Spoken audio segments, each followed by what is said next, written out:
Hello and welcome to another episode of Glory of Golden State Gaming. I'm your host, Swamp Swimmer, and today's a very special episode. We are doing a list review for the 2020/2021 US Masters Tournament in Los Angeles, California. And I have a couple very special guests with me today. And that is the Infernal Zookeeper, Alex, from Davis, California. He is the TO who's running all three events. Is that correct, Alex? Yeah, that's right. And then we also have Ryan joining us all the way from Calgary to give us some fantastic insight on these lists. I will certainly try my best. So, Alex, and I think eventually one or two of the errands who are supposed to be on this call will be jumping on, but we'll see when that happens. Alex, tell me about this tournament structure, because there's three distinct tournaments and they work in different ways together. So give me the rundown. That's right. And first, I'm going to correct you. It's the North American Masters. That's why we got Ryan here, and we've got Aaron coming from Mexico, who could be on the call. He was going to be. We'll see. Life gets in the way. So we've got trying to get the best players around our three countries. Potentially, I guess we could pull Caribbean guys too if they actually played. But we got a new logo the last couple of years. We put a big Mexican eagle on it. Looks pretty cool, I think. So we're definitely going for the national theme here to get us all up to speed. So and we're excited to have it again because we took COVID off, and this year it was pretty rough there because of the spiking and people were hesitant, but we just soldiered through it. I think we got a good turnout. The way it works the 2020 Masters was canceled completely, right? Yeah, there was no 2020. So this year we decided to poll. We usually take three different types of people to get into the Masters. You can get in with winning our major GT events we've got listed around the continent, and you can get in with rankings, or you can get in from the Desperado, which is a play-in that you show up the day before and the top players finish. And since there's just been no tournaments, there was no rankings, so our ranking system fell apart. We had to pull in just from winners. We pulled in the winners from all 2020 and 2021 because there's a few that made it in 2020 before things locked down, and things started up again periodically in 2021. So there's plenty of invites of people. I think there was maybe 20 or so. Do you remember, Ryan, how many we had? Was it Bergie was doing all that? Yeah, about that, and then there on the Canadian side too. We basically only had two tournaments since the start of COVID, unfortunately, and so we sort of, but a lot of people have been playing online a lot. So we sort of invited players who, number one, could make it, because to the best of my knowledge, a Canadian's never played in North American Masters before. So we, number one, wanted people who could actually make it despite the pandemic going on. Mm-hmm. And then the best players we could pull. So that's sort of how we did the invites this year. Hopefully next year, with the world going back to normal, Canada will sort of follow the same process and invite the top players from tournaments. Yeah, we're all crossing our fingers next year that things will be somewhere back to normal, and it'll be bigger and better than ever. Right. I saw a message from Aaron Kava, so he might be coming on. Hopefully he can get on to Skype. So the next year too, we'll have the ranking set up. I'm kind of excited about that because we're using a new recruit, and it's got this ladder system, and he's got set up leagues. That guy's really awesome. He's just super interactive, and he just fixes things so fast and adds features. So if you keep talking to him, he added a team, but now he's got these leagues, so we can run all the rankings for all the players with this like a chess-like ladder system. So next year, 2022, we'll totally have those in place. So I'm excited about that. And then I think there are already a lot of tournaments on the books here, at least in the West Coast. And I know the East Coast has their Dragon's Den coming up in March. So I think there'll definitely be a bunch coming through. So, but in the meantime, we definitely have to have a good tournament here. So the way we have it, so we got this Desperado that happens Friday. And so you take the day off work, or you want to go and qualify top, and then we take the top players from Desperado that end up to make a good number of players for the Masters. And then there's also a concurrent tournament called the Gemini. So that's just a regular GT, but so if you happen to go to Desperado and you don't finish for the Masters, you can just go into the Gemini and play all weekend. Mm-hmm. So on Awesome, this, man. yeah, and in this video, we'll be doing list reviews for the players who have already qualified for the Masters, who will be playing Saturday, Sunday in the Masters. We'll be doing a list review for the Desperado, which is the play-in tournament, as you said, played on Friday, and the top. How many players get into the Masters from the Desperado? So we try to go 3 to 5 this year. We're going to take 5, then a couple last-minute cancellations. Mm-hmm. So we're going to go top 5. So out of 12 players, 5 of them are going to advance. I know a lot of those guys are pretty good guys, so I don't think there's any problem with the quality of play that's going to come through. It's going to be pretty competitive, I think. I think so too. I think it's going to be. I think it's going to be a very competitive field, even though it's going to be a little bit of a smaller field because of the cancellations. But I'm excited for it.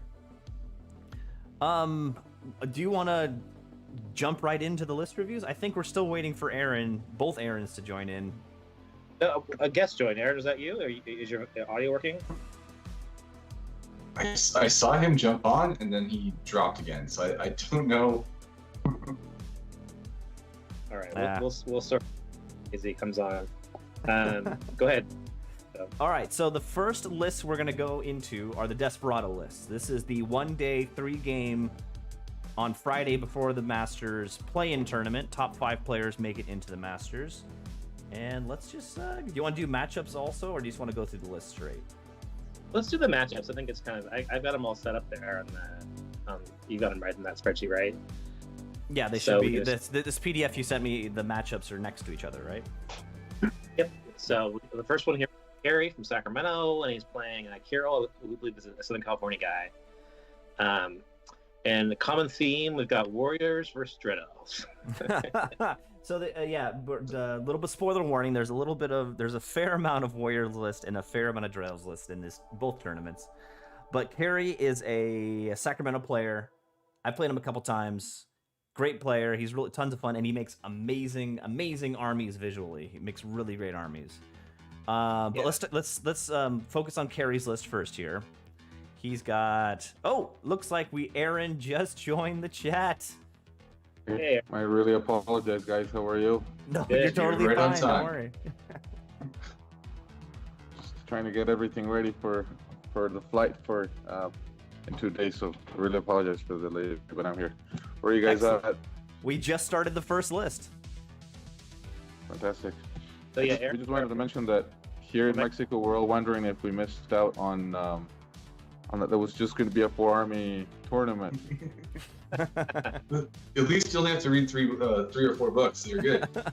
Yeah, that's true. We'll just get to, we'll just have to study 4 books, and that's going to make it a little bit easier for us. But yeah, Jorge and I were just like, wait, did we miss something at some point, or what happened? You could only choose from 4 lists the whole tournament. That's.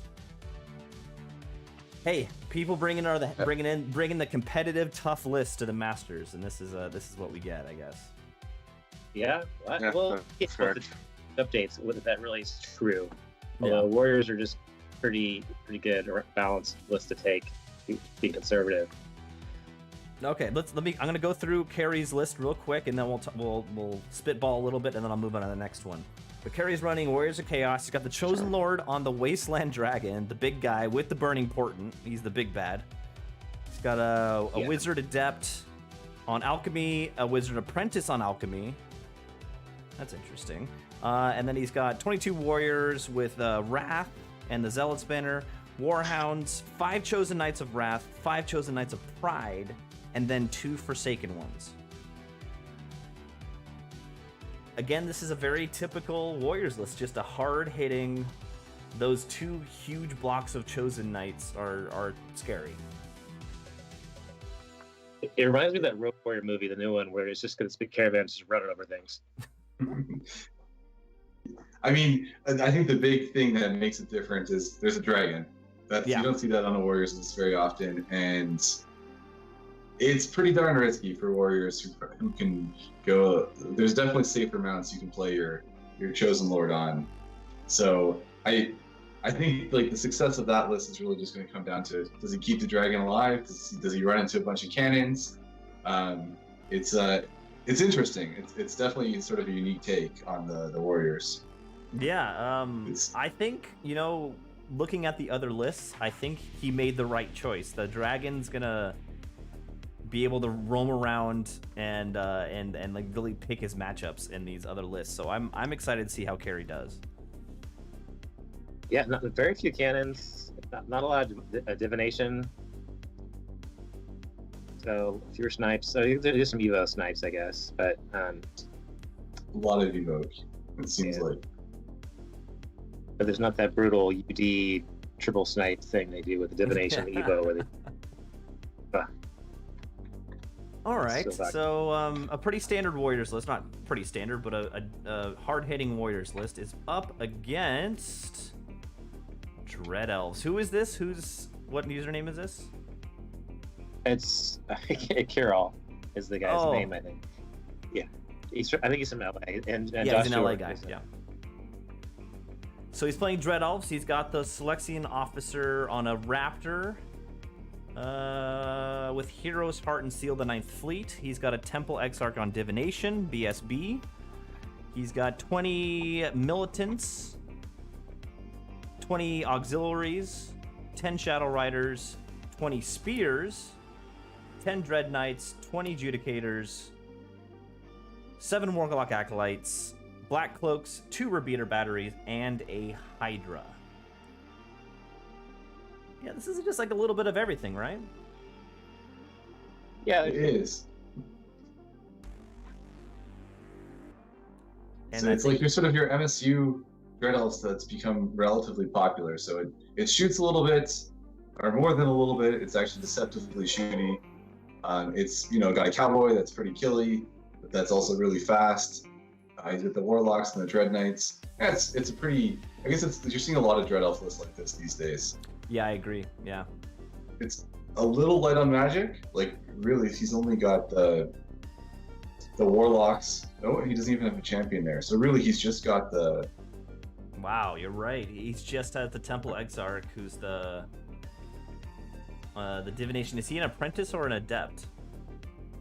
it doesn't say. He must be an apprentice. Yeah. It doesn't. So he's got one I spell. think.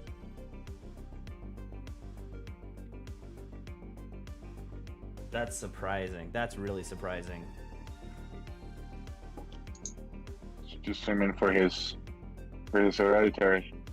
Yeah, true. I guess- That's He's not just gonna throwing, work. he's just going in the magic phase, rolling all the dice on the hereditary. That's just what he's doing. I guess so.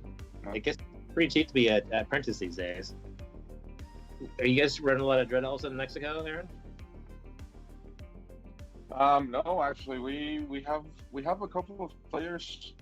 To be honest, we're not playing many of these armies. Maybe Vampire counts. We have a lot of players, but Dread Elves is just something. No, I was actually thinking of playing with my Dread Elves, but they're all gray, so I wasn't going to have enough time to actually take them and match everybody's list. But no, they're quite new for us. We've been playing them in competitive, and we just played a couple of Dread Elves that have like big blocks, a lot of magic, and it's just very hard to keep them. You have them on your third turn up front with you, and it's really hard just to cope with so many great battles. I think the Dread Elves at the moment, at least from my perspective, is that they're really hard hitting, and you can't really stop them unless you really make those units smaller when they arrive to battle. I agree. I really agree with that. But no, here in Mexico we have just about 1 or 2 players that have Dread Elves, but they haven't played that much lately. Oh, it looks like our other Aaron just joined the chat, but your video is super small, and I don't know how to fix that. And your audio is not coming through. No? Oh, you're No, I can hear him. Yeah, there you are. Yeah, I just hadn't said anything. It's just Oh, shit. Whoops. Hold on 1 second. Let me see if I can get your video to show up a little better here. See how small his video is up there on top of my head? I don't know. My phone. All I see is the 4. Everyone's face equal. So Well, they see me often enough. It's not a big deal. I know. make a live feed maybe actually see how that's looking. We can. Well, Alex, now I'm looking at your computer screen. Oh yeah. Oh, let's flip it around. There we go. There we go. Okay, So we were just talking about this Dread Elves list. Shout out to the chat. We actually have people in there chatting. Garrett says this player is a newer player, but he has a lot of enthusiasm. Okay. I hope he maintains it after that dragon bears down on him, because it's gonna be a lot of cooked elves, I think, in this one, and a lot of. Well, I don't know. Like, I don't see a spot in this list where that dragon really wants to go into. I know. And you know, if anybody's gonna kill a dragon, it's the Dread Elves with their +1 to wound all the time. They can Exactly. You yeah. roll some 5+s a couple times and you spike that thing. So I don't know. It's a interesting matchup. Like he's got enough shooting as well to scare that dragon away. Like the 2 Reaper batteries, if those things can stay alive long enough. If he had a couple magic missiles, I would say heavily favored Dread Elves, but he doesn't. So I don't know. It's I'm not sure who to call it. I'd probably give the slight edge to Dread Elves, not knowing either player, but it's hard to say. Yeah, I'm gonna call it for the Dread Elves because I'm gonna call it for the Warriors in my opinion, because the Dread Elves have 1 spell. Yeah, that's true. But still, I think the Warriors, the Dark Gods guy, is gonna have to get into combat, and the Dread Elves have a lot. Even with no magic, they have a lot to make some damage to all those. He has less units right there going there to battle. So I think I go for the Dread Elves in this, even though the magic is a little bit lacking. Okay, fair enough. What's he gonna do to that Forsaken one? I know they have +1 to wound, but they're just the units aren't that big. So once the first round is gonna go through, it's just gonna be big pool of blood. And he always gets to strike. Yeah, the Forsaken ones, even if they die, or if they go in agility level 1 or 0, they always get to swing. And chosen knights are interesting for elves because they come agility 6, right? So they strike Simo to spears even if they charge, or they go before Judicators if they charge, which they should because they outrange them. So that I think that part of it makes it a little bit of a tilted matchup. I think I'm going to vote for the Warriors. Do me proud, Cary. Go Northern California. Go NorCal. Yeah. NorCal undivided. All right, let's move on to the second matchup here. I don't know who this is. Common Tank. I don't know who that player is, but he's playing Orcs and Goblins. Who is that? Yeah, it's Matt Dean from SoCal. Oh, okay. Oh, I played him at the last Joust tournament. Good guy, really good guy. He's cool. Okay, he's got the Goblin Witch Doctor on Thaumaturgy Master. He's got an Orc Chief, a typical Orcs and Goblins list, a ton of characters, just all these characters running around. He's got a big block of Feral Orcs, a big block of regular Orcs, big block of 30 you didn't Goblins. even mention the Wyvern? Oh, Oh my God, I'm Goblin sorry. King on the A Huntsman Wyvern. Spider? Come on. A Wyvern with big wings. Yeah. Yeah, Matt's on the. The Orc Just Warlord one General on the Warboar. Yeah, and then the Goblin Cowboy on the Huntsman Spider. Then he's got the 2 blocks of Orcs. He's got 30 Goblins with 2 Madgets in them and nets, and then 2 blocks of 6 Bridge Trolls, 2x6 Bridge Trolls. That's pretty beefy. A Gargantula with a web launcher and a Great Green Idol, who's the BSP. I mean, to me, it just seems like you're seeing the consequences of all the points reductions. Like, there's just a lot of stuff in that list. Yeah. Nothing's super expensive, so you can lose almost anything. That you just got a lot of tools, but none of them are necessarily like super elite. But I mean, you got a pretty big leadership bubble. That Wyvern's pretty vulnerable, but if you can keep him alive, and he doesn't really need to fight. He's only 400 points, so if he hides all game, he's still doing his job, providing the bubble. I like it. Kind of MSU-y with some big units. Yeah, I'm actually pretty. I like the 2 big blocks of bridge trolls. Those guys can really be roadblocks, and they can grind people out. You just got to keep that general near him. Unfortunately, they've met a little bit of a difficult matchup in round 1. The bridge trolls, at least. We'll get there, Aaron. But what do you think of this list? He's got a lot of mobile threats, and it's a lot of bodies. I mean, I think many lists would just have a hard time getting through, like, 80 infantry bodies, 12 trolls, and 3 monsters. It's like kind of magic light, but the thaumaturgy is pretty flexible lore. So yeah, I mean, I think he's got a lot of tools to deal with various things. I just think he's run into a tough one here. Spoiler alert. Skaven and AZ just commented, "We're only on our second matchup." He's betting it's going to be a 4-hour-long video. But anyway, yeah, we started about 10 minutes ago. Really. All right, let's move on to his opponent, which is Evan from Arizona, who's playing his Infernal Dwarves. He's got the Prophet General Master on Pyromancy. He's got a Turret Commissioner BSB with Cleansing Light on Infernal Weapons. He's got a Temple Lamasu, or a Lamasu Scholar, sorry. 23 Flintlock Axes, 39 Vassal Levies with Spear and Shield, 20 Vassal Levies with Paired Weapons and Bows, 5 Turok Anointed, a Rocket Battery, a Naphtha Thrower, 2 Kadim Chariots, 5 Vassal Cavalry, and an Infernal Engine with the Rocket Battery. So he's going shooty. He's definitely going shooty.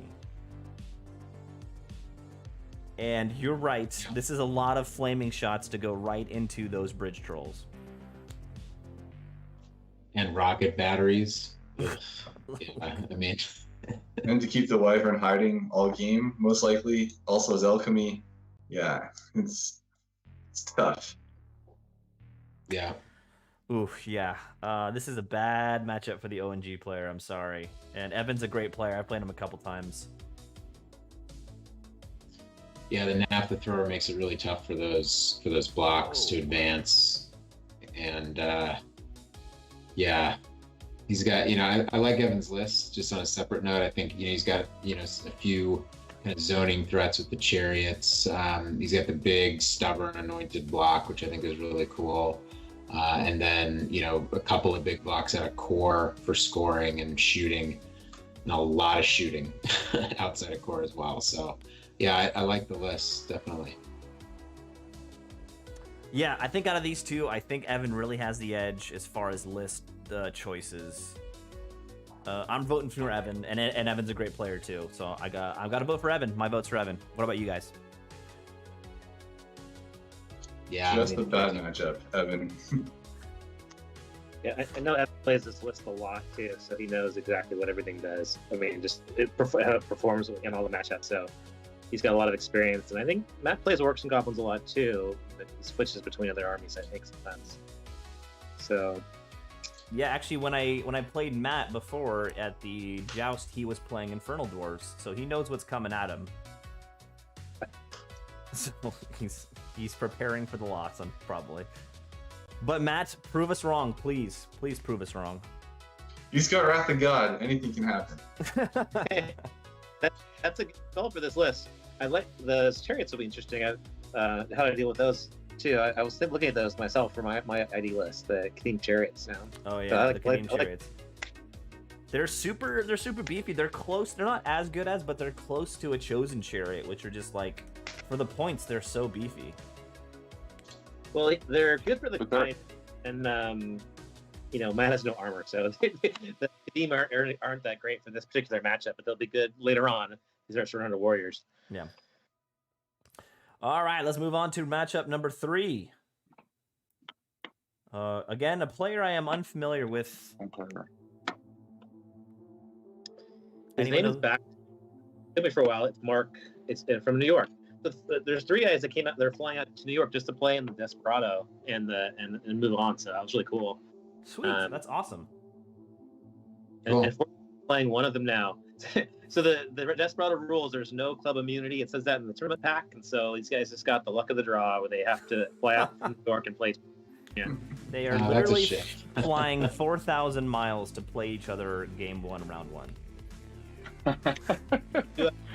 4 games lined up, so Well, he is running Empire Sonstal. He's got a Wizard Master on Cosmology.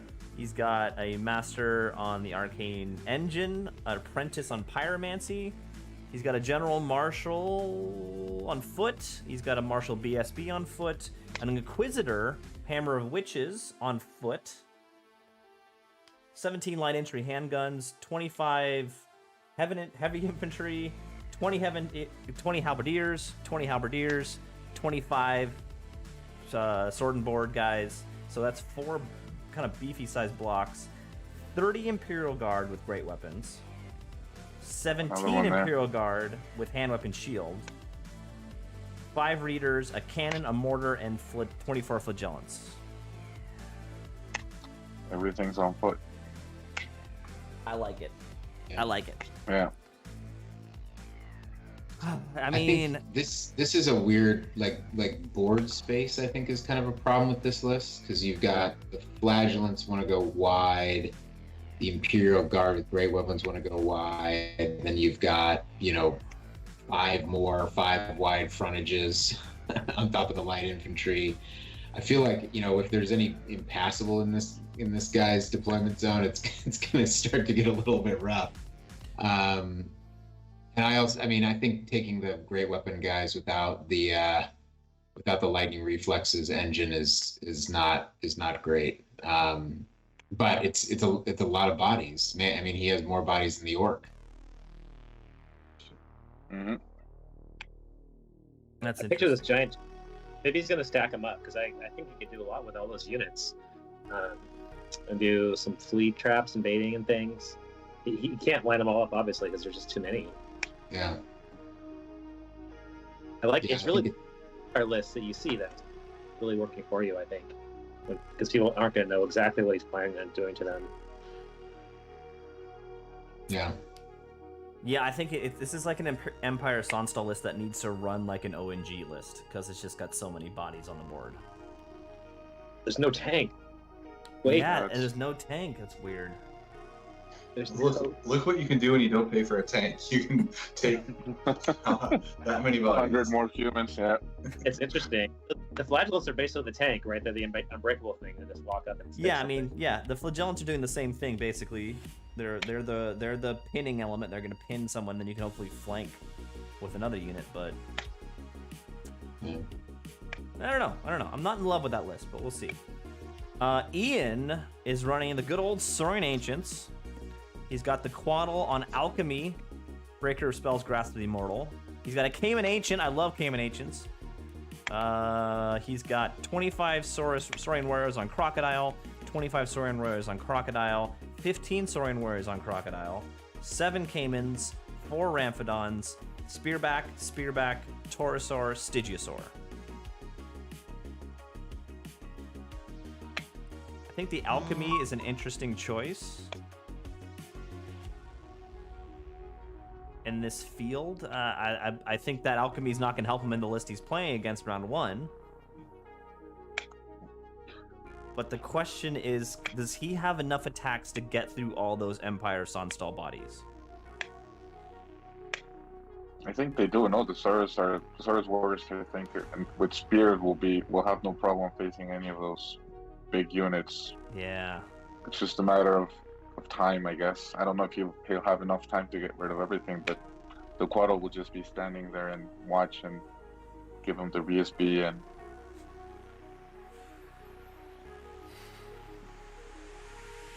I think this Yeah, is a it's chunk. nothing. I mean, Word of Right. Iron is awesome on those Crocodile Warriors to make them one up in combat. Yeah. And then you can just take like blasty stuff, Spike, Hereditary, Gordic Gold. It's not too bad.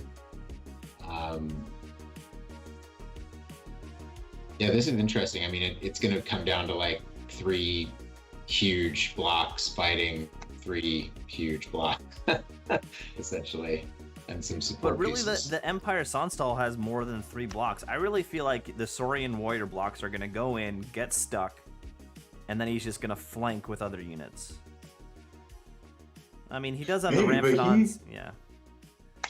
He's got his Saurian units, like warrior units, are actually bigger than most of the Empire units. So he's got a pretty good shot at breaking Steadfast if he ever charges, or even gets charged. So Yeah. like that Empire list is pretty MSU. So there's no huge unit there to reliably stick, It's except for the Imperial Guard. MLU. Multiple large units. The Cayman block with Yeah. Cayman Ancient, I presume that goes in there and probably can charge out and go solo if he really wants to. It's pretty interesting. You don't see a lot of those these days, so I don't know if they've gotten cheaper and now that's pretty viable, because that seems pretty reasonable. Yeah, because Especially if the Cayman Ancient can be a cowboy. with the Taurosaurus Vigor, he is a 2-up toughness 5 model with 5 wounds. And he's got super dex, so he's actually fast and he can hit better. That's a pretty deadly model now. It is.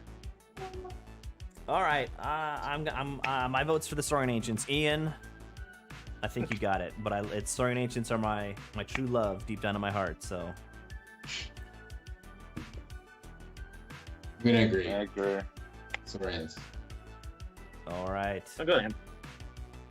Like, Okay. there's too many bodies to get through, too many counter charges, we support unit interactions.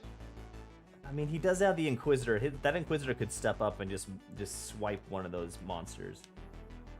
And a cannon. Yeah, Yeah. like he's got the tools. I would call it pretty even. I don't know, if Yeah. I had to pick one, I'd go Empire.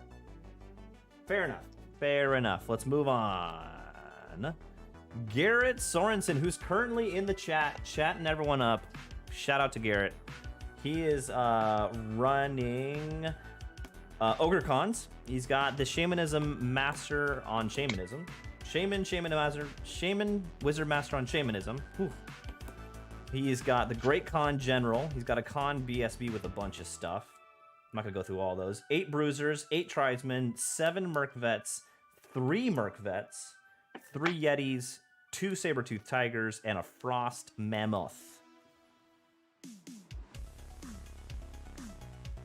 I love this list. Anytime I see Merc Vets with a Frost Mammoth, I'm like, go for it. Just plow through other armies.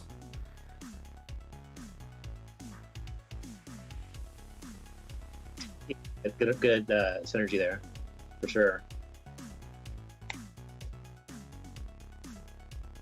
Yeah, I mean it's a punch you in the face, you know, and he's got. I like the fact that he's got a couple of units of Tigers and the Yetis to, you know, chaff and sort of put pressure early with the Yetis, and also having the little unit of Merc Vets for like a flanking force for grabbing, you know, objectives and threatening charges and stuff. It's a nice little unit. He's got 6 spells in the Master, and the double up of the Chilling Howl. It's I think it's nice. It's a good list, well thought out. Yeah, I think that's a solid list. I like the list a lot. And you're right, like the 3 Merc Vets is a unique way to run the Merc Vets with just 3. And giving them Swift Stride particularly can be like a really great flanking force. Mm-hmm. He's got them at Standard of Discipline or Banner of Discipline out there, so he's expecting them to be well away and doesn't want to mess with panic. So I think he's expecting them to have to be on their own. They're probably there to be a decent, like a scoring dart too, and they can go on the flanks and not have to worry about getting panicked off and on turn 5 and failing to score. True. All right, yeah, so a pretty straightforward list. Let's look who he's up against. Ooh, John Debnam, I am unfamiliar with. Highborn Elves. He's an AZ guy. Okay. Let's see. Aaron, you go ahead and go through the Highborn list. You're the Highborn Elf player. Yeah, so he took the Queen's Cavalier style list, so lots of big flyers and no repeater bolt throwers. So he's got a general on Dragon, Wizard Master Cosmo with a heck of a magic kit. So he channels 2 extra spell and Asphat Scholar for the extra bounce spell and extra range. So all his spells are like 30-inch range. Commander on a dragon with super dex, crystal ball, Van Braces, so another spell. This is an interesting one. The BSB flying around on a griffin with the Elu bow. So he's actually shooty, I guess, with a little bit of counterpunch. Sort of an MMU core, spears, sea guard, lancers, a bunch of small pieces, chariot eagles, and then 2 units of 10 Queensguard with musicians and 5 Grey Watchers that scout. This matchup finally has chaff. Yeah, lots of chaff. This is a really interesting list. It's just like the 2 dragons and the griffin are there to do the damage, and everyone else is kind of sitting back and shooting. Yeah. It's got a decent amount of shooting, 30 regular bows, 20 Queensguard, 5 Grey Watchers, and the Elu bow guy. And pretty good range damage with Van Braces and Cosmology. Couple of breath weapons. I mean, I think this list is one that sort of wants to dance around you. Doesn't really have any particular thing other than the flyers that gives up a lot of points. Just kind of picks and nips at you until it can get a big counter charge. Yeah. Or small win, basically. What's that bow do, Aaron? It's 3 strength as user plus 1 shots, which he'll be hitting on a 1-up, 36-inch range. So it's like a little mini bolt thrower, kind of. Like a mini repeater, right? Yeah. So the question is, can Garrett withstand 1 or 2 rounds of shooting and make it to them, and then take on those dragons and the griffin? I mean, I don't think he even needs to take on, or like the Highborn Elf player, which can just be cagey and dance around. Realistically, like it's not like he has a bunker, because none of the characters are going to be in units. Yeah. So it's actually, I think it's gonna be tricky for the Ogre Cons, because there's no real easy points to go get unless Highborn Elves makes a mistake and leaves one of those dragons or griffin exposed somewhere.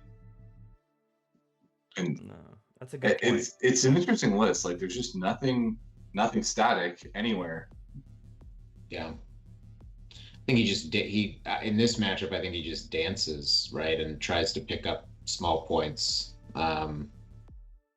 Missions are going to be tough for him. I don't know what is the first mission, did we say, or has it been announced?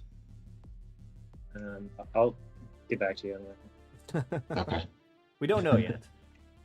Okay, fair enough. Well, depending on mission, it could be tough, but I think he probably just dances around and chaffs him all game. I don't know. I don't see how the Merkvets or the big, stars catch those dragons. Yeah, I think it's gonna be. I think it's gonna be tough for Garrett. He's really got to pin him in somehow. Yeah. That's true. Yeah, I think the Highborn Elf list is really interesting. Like it's kind of different than some of the ones we've seen over the last year or so. But I'm surprised you can fit the 3 monsters in with all the nerfs Highborn Elves have got. So, but there's no battle line, so it's interesting. I just think you're totally right. It's gonna struggle to score, but it's gonna be really hard to get points off otherwise. So. Yeah, they're playing frontline clash. King of the Hill is the round 1, and then on all the events this weekend, the secondary is random after day 1, so you're gonna have to just plan for any secondary. And the masters, we prescribe the map or the main, but on this one we actually roll for both in rounds 2 and 3. So, but the first one is prescribed frontline crash, King of the Hill, and so it's gonna be hard keeping those ogres off of the hill. Yeah. Or forest, or wood, or whatever it is. I really think the ogres are going to take the secondary, but John's going to win a small with points. It's going to end. I think it's going to end up at 10-10 somewhere points wise. Yeah, I'd say like a 13 to 11 to Garrett, probably just because of the objective. And yeah, it'll be interesting to see how it goes. All right. Garrett, do me proud. I love your list. All right, look what we have next. Mr. Skaven in AZ himself, running his vermin swarm. Let's see. He has a Bloodfur Legate with the Doomblade. It's just the Doomblade caddy. He's got his 3 Adepts, which do the Holy Triumvirate. He's got a Vermin Senator General on a litter, Crown of the Wizard King, Cowl of the Apostate. Then he's got 3 Duskblade Assassins. That's interesting. Then he's got a big block of Blackfur Veterans with the Rending Standard. He's got 40 Vermin Legionnaires with the Rending Banner, 39 Legionnaires with the Rending Banner, 10 Shadowfur Stalkers with pistols, 10 Giant Rats, 5 Rotary Guns, 2 Moss Rifles, which are the cannons, or they used to be cannons, and then 2... Don't call them cannons. 2 Doomspark devices. And they're cannons again. The most recent update fixed that. Yeah. Oh, are they? I didn't even notice that. Yeah. So he's got 2 cannons, which is going to help him out against lists in this tournament. He's got the Doom Blade, which is always scary. And then, does anyone remember exactly what the Duskblade Assassins do? Yeah, they're sort of like similar to Dread Elf Assassins in that they pop up in a units. The turn they pop up, they can't leave the unit, so you can't really use them as chaff, or at least not immediately. And then for each Duskblade Assassin in a unit, you get an extra attack. So the one guy who's attacking a character can get up to, I think, like 6 attacks, or some crazy number. So they stack really hard, but they're kind of expensive to get 3 of them in a unit. But on the flip side, like Stack with Life is cheap, and the relatively killing nature of them, like they can put up some hurts. And then if the unit doesn't take a lot of damage back in return because the life is cheap, you can definitely break some units with the assassins. So it's they run they're still divine and multi wounds too against characters, right? So they're pretty nasty. Interesting. Low AP is their only thing, but and low strength. So they have to wound, but once they wound, then it's pretty good. Pretty nice first KOE. I think that list does pretty well in this meta with a lot of demons, a lot of single monsters. Like he's got both the Doomblade and the cannons that have a chance to spike a Scourge or a Dragon. And even Vermin Swarm units are pretty decent against things like that, because it's always a risk that you fluff your attacks a little bit or you fluff your stomps and all of a sudden you get broken by the Vermin Legionaries. Yeah, true. I think that's a solid list. His last time I played him, he crushed me with a shooty list. And this one's shooty against big monsters, but then killy. It's still decently shooty with the Deer Sparks and the rotary guns. Yeah. It's a 5 and the Stalkers too. Like it's deceptively shooty, and he's gonna have 7 spells because the Wizard King can, with the Cowl, can pick spells 1 to 4. So it's, I don't know, he'll have probably Hand of Heaven, Wrath of God, and then some random, and then probably an Occultism Missile. It's deceptively range damage heavy. Well, Skaven and AZ knows his vermin, so that's an interesting list. I'm really excited to see what the assassins do. So let's moving on. Mr. Simpson, Infernal Dwarves. First off, he has the 1,035 point Prophet General on the Great Bull of Shemut, Wizard Master Occultism, Flame of the East, Tablet of something or other, Ring of Desiccation. I think after we read through this list, we need to decide whether or not the Pyro double rocket battery ID list is a worse matchup for the trolls, or is this a worse matchup for Tim? I'm not sure.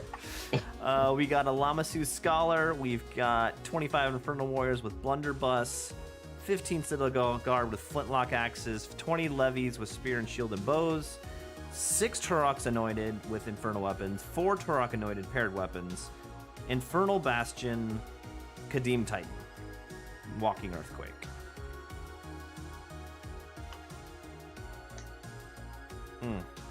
So everything in his army essentially is multi-wounds, coming up against the Doomblade and 2 cannons.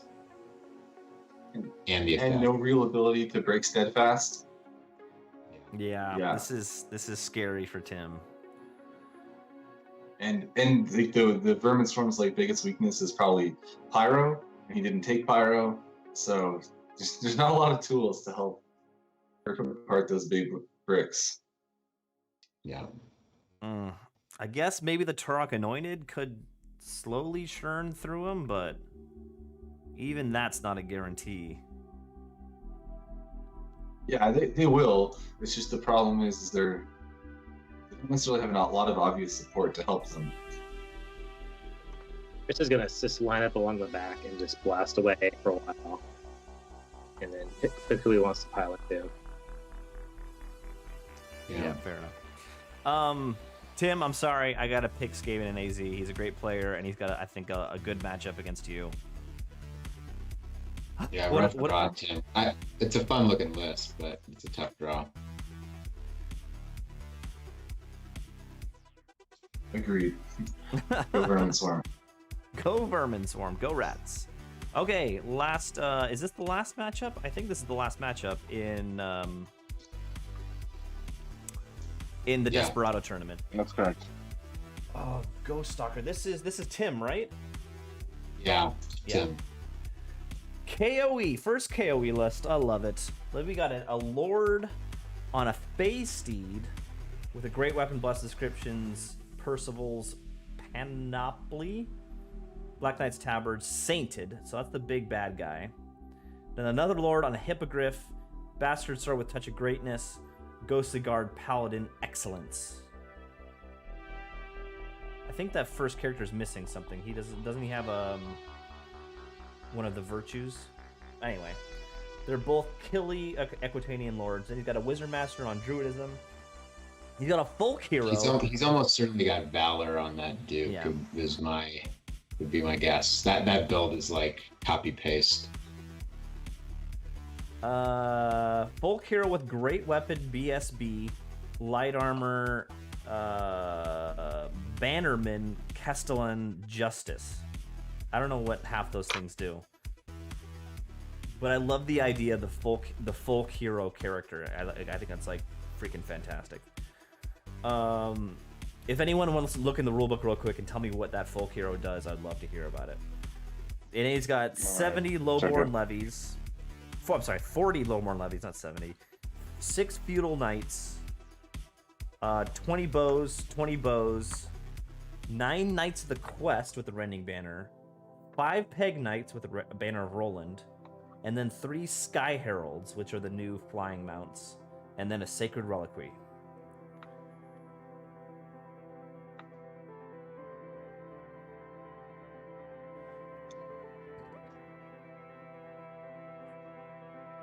Yeah, like typical KOE nonsense. The chat saying the general is a 1-up, 4-up, and does 6 strength, 6 attacks on the charge.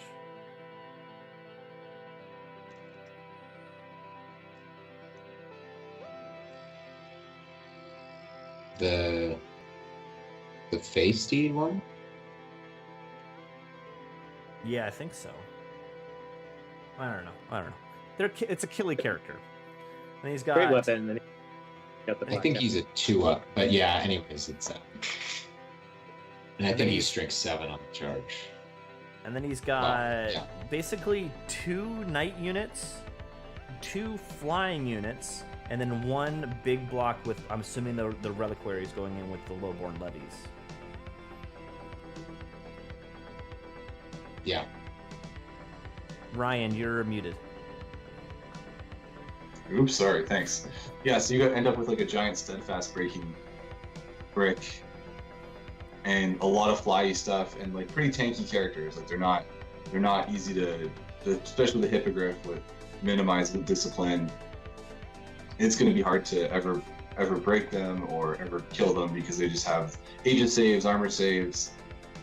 They can just stand in front of most units and never die.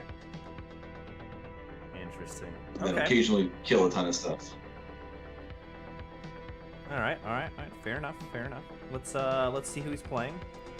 Daniel Law, who I am unfamiliar with, is playing on Dread Elves. Double Warlock Outcast, 1 Master, 1 Adept. The Master's on Cosmology, the Adept's on Witchcraft. 3 Selexian Officers, really interesting. A General with Lacerating Touch, a BSB with Eye of the Gorgon, and then just a regular guy with Mask of the Warcrow.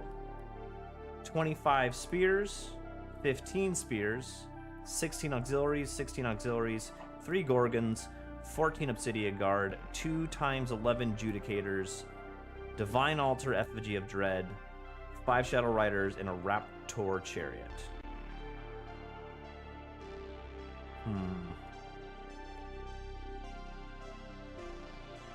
Really nice magic phase with the double warlocks. Like 1 Cosmo, 1 Cosmo just is so nice on the warlock because it sort of makes up for the slightly harder to cast spells. And it can be impossible to dispel those spells if he spikes a 3 dice roll. All of a sudden, like he rolls a 13 and you need a 15 or 16 to stop him. It can be really rough. Yeah, you get good spell selection with the Cosmo too. And yeah, so he'll have what, 6 spells? Yeah. All those spears, Judicators, and Obsidian Guard are pretty scary for the Knights. But does he have enough to get through that big Judicators block? especially. Yeah.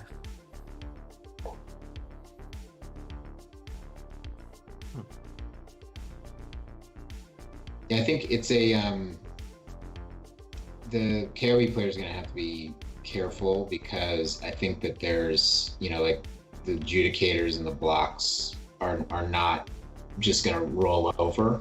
But at the same time, I don't see what this list has that can kill either of the Dukes. Yeah. As long as he doesn't let him get like combo charged or something. As long as he doesn't get like in the backfield and the Duke kill and those Lords kill both of his warlocks or something like that. That's going to be the dance. Like, can they go and find some damage by being KG or pinning units? Like, that's certainly an option for the KOE. Just pin the unit that you don't want to deal with temporarily and then go get points elsewhere. Yeah. There's not a lot of there's not a lot of tools to deal with those Lords at range. So that might be the one thing, because if he could kind of dance around and play the steadfast game, play the magic missile rain game, it would be much more favorable for the Dread Elves. He has to fight, so that's going to be the tricky part. All right. I think I have to go with Tim with KOE. I think he has a better matchup, and Tim's a great player also. What do you guys got? I go KOE as well. And KOE will take it. All right.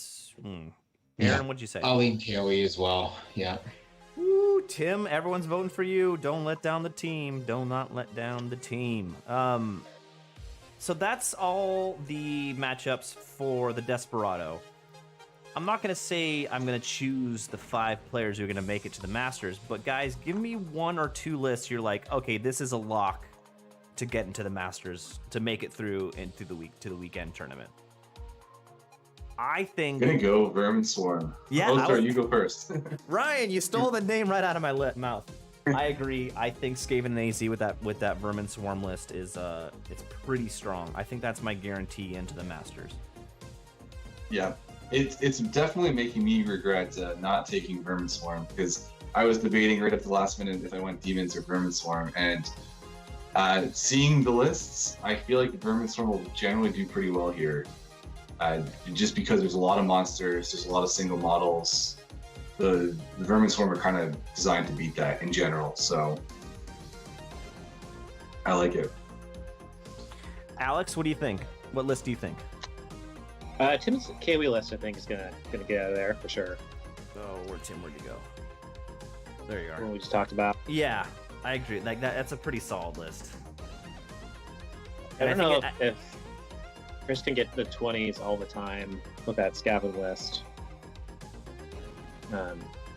But to take the top one, but I think that KOE list can definitely clean things up. Okay. I actually think that KOE is one of the few lists that beats Vermin Swarm there reasonably well as well. Aaron Kava, what do you think? Any list jump out at you? I like both the KOE and the Vermin Storm lists. I think We're they're all choosing the really same good lists right there. Yeah. I also like the first Warrior of the Dark Gods list, but I think the Cary's. KOE and the sort of Okay, cool. I think if Cary uses that Chosen Lord on a dragon well, he can go places. What's our cannon? Three cannons? Ooh, how many were there? 2 cannons with the Vermin Swarm, 1 cannon with the Empire Sonstal, and that was it, right? and 2 rocket not so much batteries. shooting. And 2 rocket batteries. Do not forget the rocket batteries. Last but not least, Aaron Chom, what list do you think's a lock to make it into the weekend? Oof. I've just had a couple tough games against KOE the last few weeks, so I'm gonna vote for KOE. Yeah, I think I'm gonna vote for KOE, which is a little bit boring, but I'm looking at the other lists, and yeah, I think it's gonna be KOE. Maybe I'll give Evan a shout. I actually think Evan has a pretty decent matchup against the Skaven and AZ list. Pyro, the rocket batteries, the chariots. I think that's an interesting one. So I'll say KOE and Evan ID. Subliminally, that we all just chose Arizona players. Just pointing that out. Not so simple. But all right, so that is the Desperado. The top 5 players in this tournament will go to the Masters and play the people who are already in the Masters. At the same time on Friday and Saturday, there'll be a completely separate tournament called Gemini, where people who just want to play in the weekend tournament or played in this play-in tournament and didn't make it in the Masters can also play in the Gemini. If you're wondering about the Gemini list and you are in it and you want to hear what people think about your list, Skaven and AZ is doing a list review for the Gemini and one of the other tournaments, Alex? Gemini and Desperado? He's also gonna. He just did the same thing we just did. So he was listening to us first. He cheated, basically. It's typical Skaven player. He listened to our review show before we did his review show. So he probably doesn't even know the rule. He's just gonna repeat back what we said. Well, especially since we picked his list, he's gonna be like, everybody likes me. So yeah.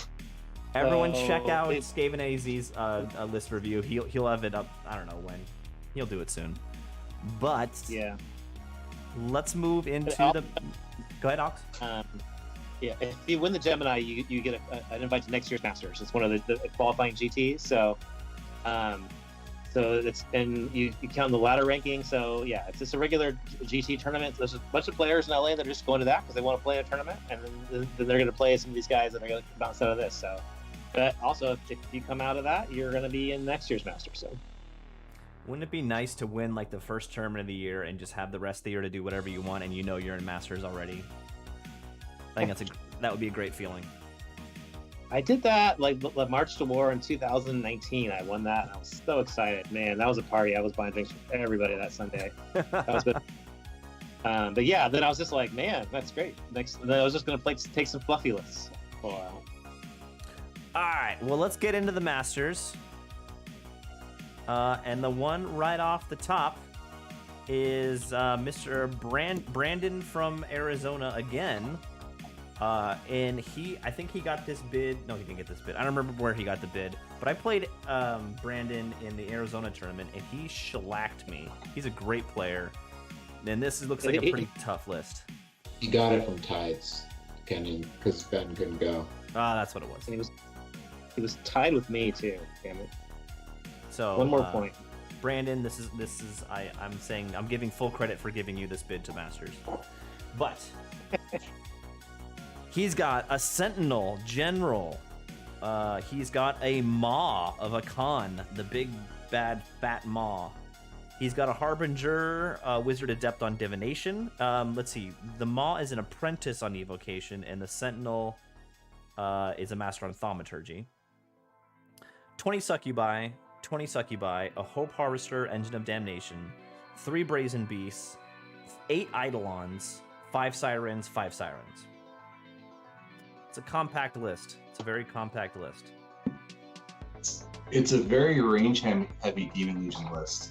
You know, you got the Master Sentinel with like the really strong Thaumaturgy magic. You got the Harbingers, probably, so there's be some Div missiles, there'll be some Evoke missiles, and then you got the 8 Eidolons and a Hope Harvester. Like it doesn't really want to fight a ton. It just wants to shoot you like crazy. Yeah, I agree. Okay, welcome to the Demons and Warriors part of the show. Yeah. Spoiler, there's going to be a theme of lists here. A theme, a strong theme. But yeah, yep. Every time I saw Brandon play Demons, he always had the Sentinel and the, what's the Wrath guy? Scourge. And a Scourge. I'm interested that he brought the Maw this time. They both got more expensive. Yeah. So it's probably partially a points thing. All right, so a Shooty Demon list. Very strong player. Shooty list. He is matched up against... he's going to play someone from the Desperado who wins. So, good list. I don't have anything to talk about who you're playing, but good list. He's playing number 3, Desperado. So the person that got the third ranks third. So you guys can do the math Friday night. You can game in who you're gonna end up with. Fair enough. On table 2, we have a NorCal regular, Mr. Josh Gurin, on Warriors of the Dark Gods. I think he's played this list numerous times, but I'll go through it again. Feldrake Elder with Super Decks. Doomlord on a Wasteland Behemoth with a Burning Portent. Just love it. Veilwalker Sorcerer on a Steed, Master of Occultism. 20 Warriors of Greed with a Zealot Banner. 8 Barbed Horsemen with Great Weapons. 9 Chosen with Greed. A Feldrake Elder with Paired Weapons. 5 Warrior Knights with Wrath and Great Weapons. And 5 Warhounds. This is a beat 'em up list. Pretty much was around all year. This is what he won the Red River Rumble, I believe, with this list. That's the how Oklahoma City tournament. Yeah. Speaking of which, I'm going to the Red River Rumble next month in OKC. It's filled up almost. If you guys are interested in going, go on the Red River Rumble. It's like a great tournament, but it's Oklahoma City. It's a little bit far away for the West Coast. But what do you guys think of this list? 2 super killy characters. You got the Feldrak, you got the Doomlord with multi-wound. Doomlord feels like a pretty interesting tool in this meta. Like, pretty hard to kill, but no Aegis save. But there's not a lot of cannons. And of course, Burning Portent for the multi-wound. Like, that's potentially going to do some work against Demon Legion. It's going to do some work against a lot of the big models running around. So it'll be interesting to see if he can get him into the right fights and get some points that way, because he's pretty character heavy. Mm-hmm. What's the special rule with the Feldrake Ancestor where like flyers can't charge him, or he gets hatred against flyers, or he gets a hatred? It's hatred, and you can't fly. He's on your side. That's interesting. Okay. Any other thoughts? Moving on. Same list is written all year. We've read this list like. Josh is going to be still drunk. That's my thoughts. Breach the Veil. This is Joel, another NorCal player, on Demon Legions again. He won one of the early tournaments. I can't remember which one. No, he won Zoo. He won the Zoo. Yeah. With his demons, and then after that he played cultists. He had a beautiful cultist army. But he's back to demons. He's got the big bad Scourge General coming down hard with a Harbinger Apprentice on Evocation. He's got a Harbinger on a Burning Wheel Adept on Divination. 14 Imps, 11 Myrmidons, 10 Myrmidons, 5 Brazen Beasts, Hope Harvester Engine Damnation, 6 Eidolons, and a Blazing Glory.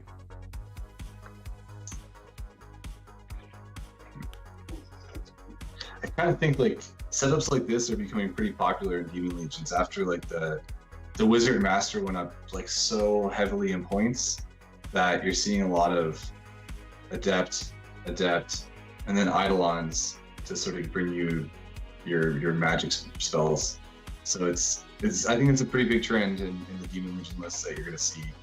And then, of course, he's got like the 2 units of imps for the Eternal Champion, so he's going to have a lot of Spear of Infinities going around. Yep. So it kind of is a bit of everything. Like it shoots, it's got the Scourge to go kill things, it flies and is fast, and then some MSU, small units. And a big unit of Brazen Beasts. Yeah. With that Great Beast of Prophecy Harbinger in there. Oh yeah. That's unusual. Oh, that's a beefy unit. Yeah, that is pretty crazy. A big that guy with Hammer Hand is 8 strength 5 attacks. He's pretty. It's a nice little model for 380. Interesting. That unit puts out an insane amount of damage. Yeah, really. That's a beefy unit. That's a really beefy unit. I wonder if you see units like that sort of replacing the role that Bloatflies were taking in a lot of demon lists over the last year or so since they went up so much in points. It's interesting. Like it definitely fills that heavy hitting role that sometimes is hard to find in a Demon Legion list from a unit. Yeah. So as far as the matchup, what do you guys think against Josh? I think if that Scourge can survive a Burning Portent or the Feldrake Ancestor, he's looking pretty good. I mean, Demon Legion's probably has the range advantage because of the magic missiles, because of the Eidolon, because of the Hope Harvester. Like he probably can get rid of the Warrior's Chaff pretty quickly, and then if he gets rid of the Chaff, then he probably can win the charge game. So I don't know. It depends. If the Doomlord with multi-wound can come in and do some work, then obviously Warriors win. But if he can either shoot him off game, then probably the Demons win. So I'd favor the Demons slightly. There's also some kind of weird, so that Brazen Beast and Harbinger unit has flaming attacks and a flaming ward, which obviously sucks a little bit against the Feldrax, but is really nice against that Burning Portent Doomlord. There's some interesting interactions there. Are we ready to vote? Yeah, go. What do you say? I think I'll give it to Joel. I think the Scourge outfights that stuff. Really, my money's on. I think Josh has got too much for him, and I think he's got to get there and then just tear up everything he gets into, and that's Josh's game plan. So I'm voting for Josh.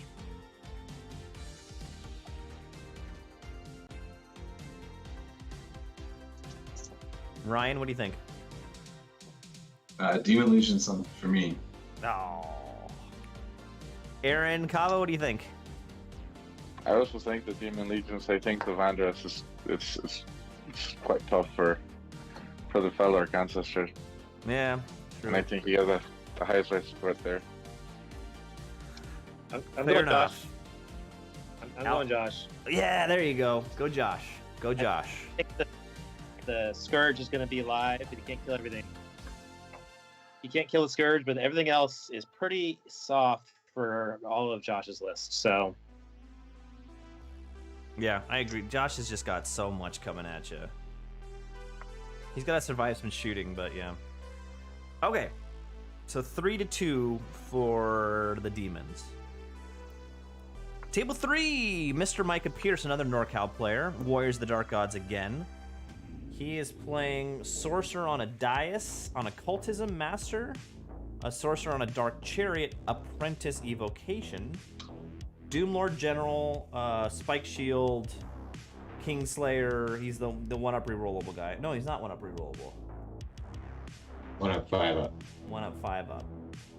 He's got a Barbed Chief on a Wasteland Behemoth with a Great Weapon in the Crystal Ball. He's got 20 Warriors on Greed with the Brand of Retlands Company. 8 Barb Horsemen with Great Weapons. 4 Chosen Knights with Gluttony. 7 Forsworn with Great Weapons. A Forsaken one, and 6 Flares. This is pretty close to his usual list. Yeah. I think he added in the Chosen Knights and took something out. The chosen unit. Yeah. The, that's what, the foot unit. Yeah. he just put the flares back in. Yeah, he did. Yeah.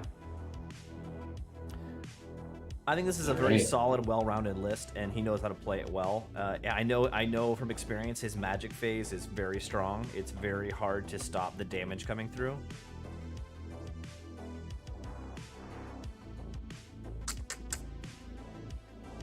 He's been playing most of his games with the baby, his daughter, and the baby Bjorn, and she's not gonna be there. So I think he's gonna have a problem adjusting to Black Baby. He doesn't have the good luck charm baby with him, and it's like a counterbalance thing. He's gonna be front heavy. He's not gonna have the use of the weight in the front of him, so he's gonna be falling backwards the whole time. He's gonna be overthinking too. He's got too much time to think now.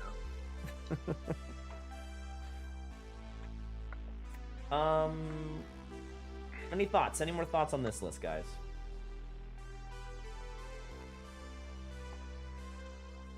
I've played it a few times. I know exactly what it does. I don't know what he's got some tricks that I won't sell him out. I'm a good friend Micah.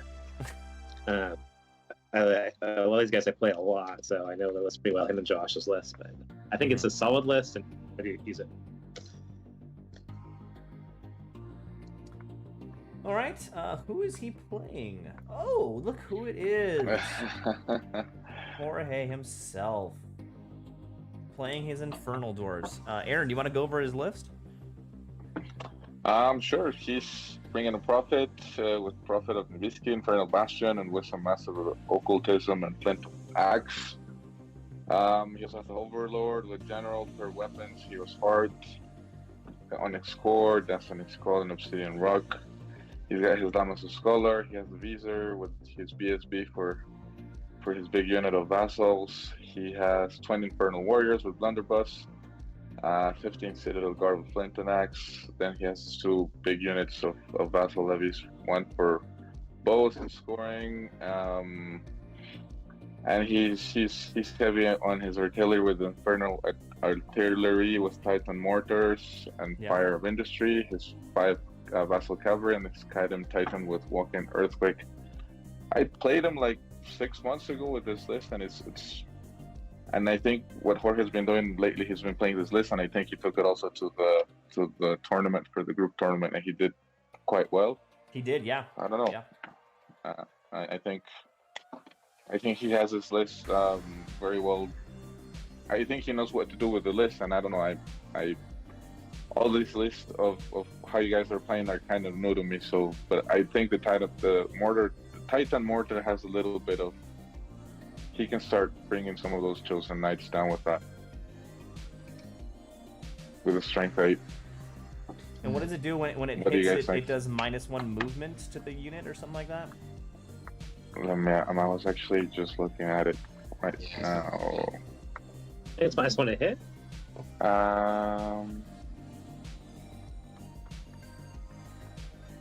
No, his Overlord with Onyx Core is pretty scary.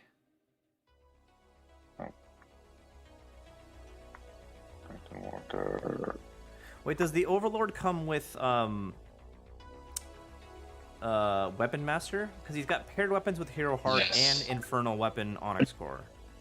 Yeah, he's obligated to take 2 weapons with enchantments. Oh, Yeah, the key a free weapon anymore. You have to pick 2 different weapons and enchant them both. Interesting. So the good trick there is that you take one that's flaming and one that isn't, in case you run into that flaming ward guy. So you have some with that. I think that's that Onyx Core guy can do a lot of work in this game. He really can, yeah. And that Eye of the Bull Flintlock axe also has that multi-wound too, as well. And the Titan mortars, that's a lot of multi-wound. And that Titan tears up the Forsaken one. I mean, I think that Titan kills pretty much any of the central units in Micah's army. And I think wins the matchup against the monster. Yeah, I think it's this is an interesting one. I think they both have really, really tough, blasty magic phases. I mean, Jorge's got the range advantage, but I think Micah's got the slogging out advantage. Yeah, I was gonna say definitely. Jorge's got the range advantage, but then I think once he gets there, if he gets through the Kadim Titan, nothing else is really gonna stop him. I mean, the Overlord with the Onyx Core will do some damage on his way out the door, but what's the I don't know this off the top of my head, and I don't want to look it up, but I think the agility between the Doomlord and the Overlord is going to be like a pretty important statistic, because I think if the Onyx Core guy goes first, he could have a shot. I don't know. Yeah, possibly. I really don't like Overlords on foot. I don't think they can get anywhere you need them to go. And there's no way the move 6 Doomlord is going to end up touching that guy. I mean, he's in a Forsworn brick that's not very mobile. Yeah, he can leave though. But, I mean, that makes him less stubborn. But I just don't like the on foot Overlords. If they get anything, they get one thing in the battle. The Overlord is agility 4 and the Doomlord is 5. Yeah, so that makes a big difference. Yeah, I don't know. This is a tough one. I think it comes down to the first couple of turns of shooting phases for Jorge, basically. I agree. I agree with that. He's got a good chance to get rid of all the chaff, and then it's harder for the warriors to engage. So, but he's also faster. Yeah. So it's Not sure. He might have 2 shooting phases, maybe 3 if he's lucky. You guys are not seeing Micah's Veilwalker. He's super blasty. So Yeah. I think he might do more damage ranged with his magic. Occultism with lots of damage. Ledger of Souls. Veilwalker. It's true. There's just not necessarily a ton of things that are like super vulnerable to range damage on the ID list. Yeah, that's true. I guess the Titan, obviously, that thing doesn't want to take too many wounds before it starts fighting. So, and obviously the artillery, but that's okay to lose that range. I don't know. Yeah, it's interesting. But the ID chaff you can't really shoot off because it's vassal heavy, so it's slow. It might not get where it needs to go. But if it is in the right spot, you can't shoot it off. Too many bodies. Mm-hmm. Yeah, I agree. This is going to be a close game, but I think I'm going to give it to Jorge. I think he's got a decent chance of rolling. If he rolls average with his shooting the first 2 rounds, Micah's going to be in trouble. That's also my vote. I go ID here. Alex, what do you think? I have to go. Oh, I like my Black of the Master Blaster. Okay. Aaron, what do you think? Aaron Kava. Jorge, yeah, definitely. I have to go with Yeah. my man. I think I'm gonna like just slightly eke it out for the ID, but I think this is a pretty close game. I think it's just gonna come down to the first couple of turns of range damage to see how much of Micah's list makes it in. All right. Moving on, table 4. We have a Vampire Covenant off. Henry Gripe from up here in the Northern California area. He actually just the other day texted me his finished painted army. It looks good. I'm just gonna put that out there. It looks good. He's got the 1,170 point Vampire Count General, Independent Arcane Knowledge on a Colossal Zombie Dragon, Wizard Master on Occultism, Touch of Greatness with Obsidian Rock. Whew. That is a big guy. And I don't think he ever wants him in combat, so it's like he's just flying around doing magic. But then he's got two Necromancer Apprentices, one Evil, one Alchemy, with a Binding Scroll and a Crystal Ball. A big block of 41 Skeletons, 52 Zombies, 2 blocks of 8 Direwolves, a Dark Coach, 3x2 Ghasts, or 2x3 Ghasts, 8 Spectral Hunters, 2 Phantom Hosts, 2 Varkalax, and 3 Vampire Knights.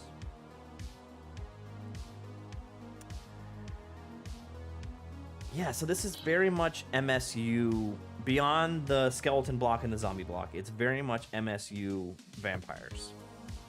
Yeah, I think vampires, like, you can see the point reductions come through here a little bit, because you can just fit a ton of models or a ton of units in these lists now. The double Varkalax, those Varkalax are 325 points, which is that's some value right there. Great. I don't know about 3 Vampire Knights. Yeah, I think I think they're pretty unique scoring units, and then they can take out kind of small units very easily also. Yeah, I mean, they're so cheap that I guess who cares? Like, I guess that's the point. They can just be a little scoring dart, like with 6 wounds, and be not bad. And you're not paying. I think they outfight your typical like small flanking scoring unit, breakthrough unit, like the that kind of thing. And they can go after monsters on a flank, right? That's what is that? Do they have 3 tax piece? 2? 3.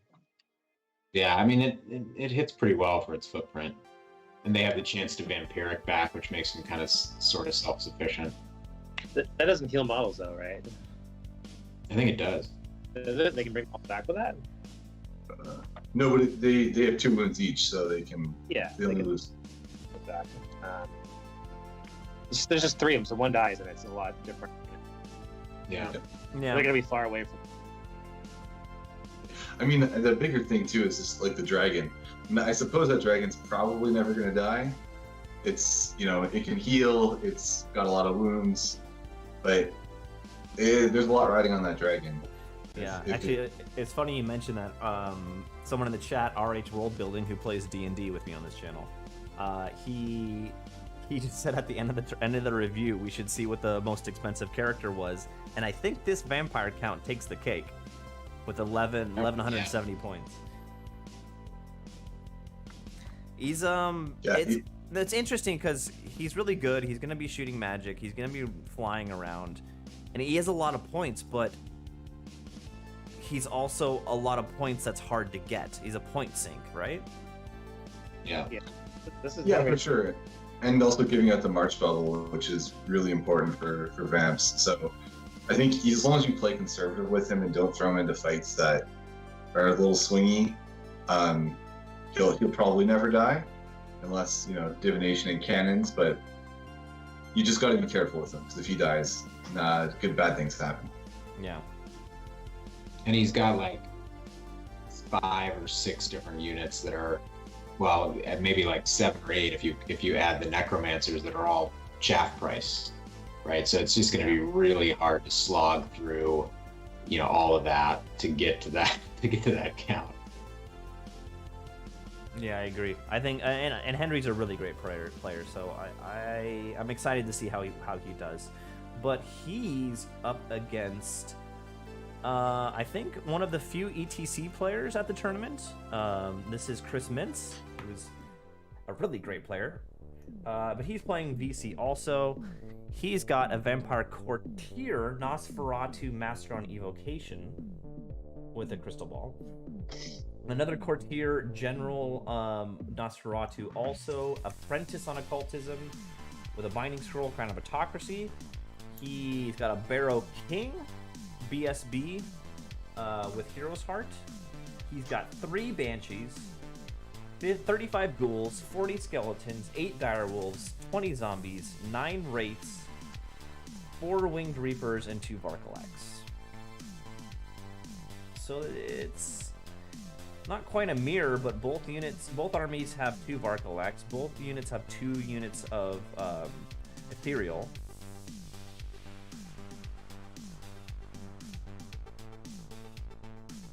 2 big blocks. Yeah. Is anything going to kill anything in this art? Yeah, Are they just going to go merge together and start raising things and nobody dies? I think they're just gonna They also dance both around each have other and crystal raising ball it. and both have binding scroll, so it's like anti-magic as well. It's gonna be interesting. Yeah, for sure this is gonna be a cagey game.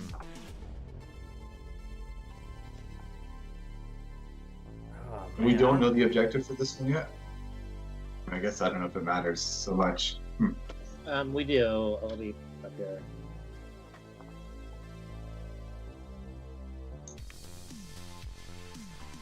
Yeah, I'm not sure. I think having the Reapers with fly is nice, because he can jump stuff. So I think that's, that kind of, rinses out the chaff element of Henry's list a little bit. I think the Banshee Screams and the Wraith Sweeps are all magical, so like it's an interesting, like, kind of a mix against the Ethereal in Henry's list. The big Poison Ghoul block certainly presents a risk for that 1,200 point vampire count. Yeah, but he's for sure never gonna get that guy anywhere near those ghouls. Yeah. It's just like it's like a zone denial for that model, right? Which is useful. It's refused. Yeah, I don't know. These are very similar-ish lists in a way. Refuse flank. King of the Hill. King of the Hill. Oh. So who's better at pushing forward and holding an objective? I think this is just going to be a straight 10-10. I think they're both going to push their big blocks into the center. And they're just going to slog. It's going to turn into a ginormous tar pit. Yeah. I doubt it ends 10-10, but it's pretty neutral, so I wouldn't favor one side or the other. I'm sure one guy spikes a little bit and gets secondary, perhaps, or one key combat spikes a little bit and he gets a key model and wins 12-8 or something like that. Yeah. Yeah, I think the list is pretty even for obvious reasons. Right. Pretty even kind of list, there. but I'm leaning toward Henry. I'm voting for Henry because he's my guy. Love Henry, I tend to do that too, but I like Aaron's point about the Banshees and the race. I think that's a differentiator in this, and that's going to collect points for Chris. So I'm going to go Chris. So vote for Chris there. Ryan, Aaron? I think it's going to be a tie. It's just going to see who. Probably the guy who rolls worse for raising things may have a little bit of a chance of losing, but it just looks very, very tight. Yeah, I agree. I think I like a couple of the choices in Chris's list slightly better that I think give him a little bit of a leg up, especially in a cagey match. But I think it's kind of fairly even. I guess I'd give like a slight lean to Chris just in a list building perspective. Okay. Ryan, the final word? Let's go tie. 10-10. All right, let's move on. Let's move on. Oh, look who it is. Oh, do you want to go through your list, Aaron? Yeah, sure. Just playing the three-man list. I have the three feather ancient with Wizard Master Druidism, an Avatar of Nature, a Druid adept with Shamanism, a Binding Troll, Chieftain for BSB, 20 drive scoring, 10 drive scoring, 16 Forest Guard, just for a little bit of scoring there, 2 Shafts of Heath Riders, another Tree Father, and 30 shots, 10 Pathfinders, and 20 Poison Sentinels. I think at some point when I made the list, I think I should have chose Druid with Druidism and, Tree Father Ancient as an Adept with Druidism and a Druid with Wizard Master Cosmo for the healing points, but I think I just kept it as it was before they changed the Druidism, but I think I've been liking that list. I played that list maybe 6 months ago, and it was working for me, and I don't know. I just decided to keep it safe from what I started to know a little bit better. I don't know what you guys think. Well, with 20 Sentinels, I think you anticipated the meta a little bit with a lot of single models, so you definitely, those will hopefully be good tools for you.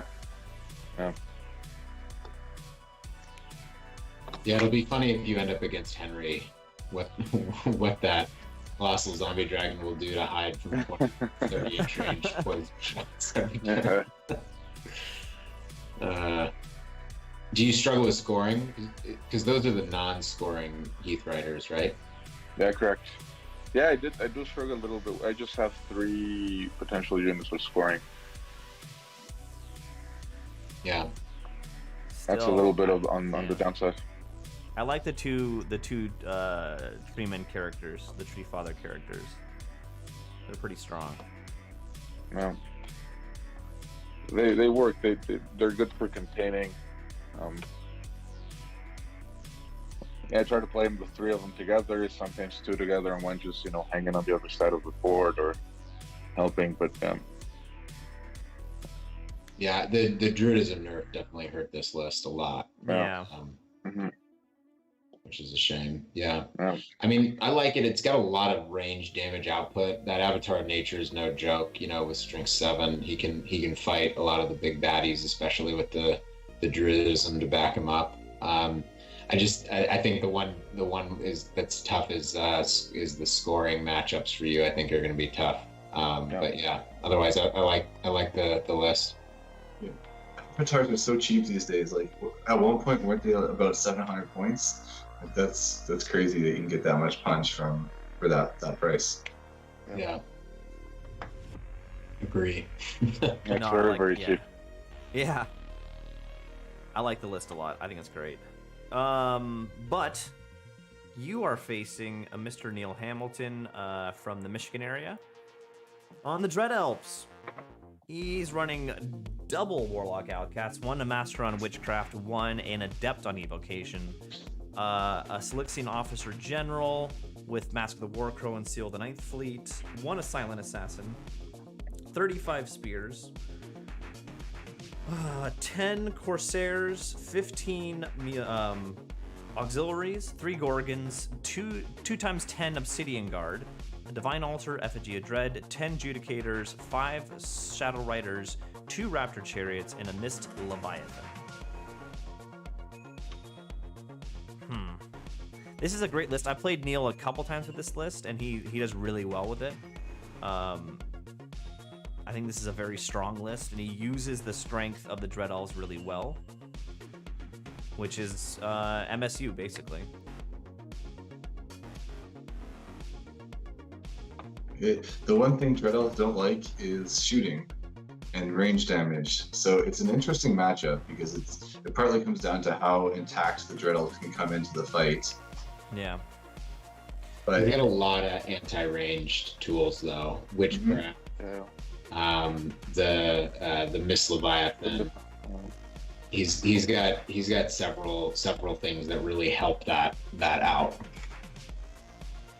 They're hereditary. I mean, the magic phase and the Miss Leviathan is a great combo. Yeah, I think Aaron, you definitely have to watch out for the hereditary. That could really be bad news for you. Yeah. Yeah. Because it'll rip up your Pathfinders and Sentinels for sure. I think if you whittle down any of these units to a reasonable size and then get one of your 3 Treeman characters into them, I think you could really start taking off units quickly. Yeah, that's true. Just bringing those units a little bit to 6, 5. Yeah. It can make a little bit things easier. And obviously the hereditary is a must-stop. Yeah, it's a must-stop for you until it truly is. It's tricky because if you stop the hereditary, then he's probably getting effigy off or a random move. So like it's gonna potentially affect your shooting, but I think it's no brainer. Stop the hereditary and then let him get effigy. Oh. It's better just to shoot with 2 units than with none of them, no? Yeah. Exactly. Exactly right. And I mean, you can also abuse that bubble. Like it's only 18 inches, so your shooting's pretty mobile and pretty long range, so you might be able to find something outside of the bubble to hit. But and you got to scroll, which helps. Like you use that turn 1 or 2, stop the hereditary, stop effigy, try to put through some damage. Yeah. Yeah, I think the problem I see, Aaron, though, is that I don't know what you do to take off that spear unit with an assassin in it, because you don't want I don't think you want either the tree characters into that assassin, because he'll do a few wounds, and King of the Hill is a tough one. I feel like it's going to be tough for you to win the objective on this one. Yeah, I think so too. Yeah, I think for vote wise, I gotta go with Neil. I'm sorry, Aaron. No, I think on the meta wise for the whole tournament, you're not in a bad spot. Okay. I think it's a bad matchup for you, but I think yeah.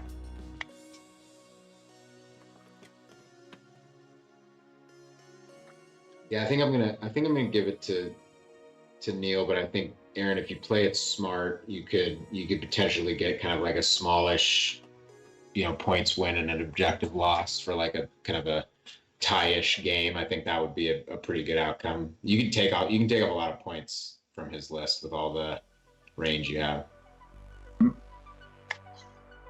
You could also play it so you can concede trying to play for the objective, but just defend your own.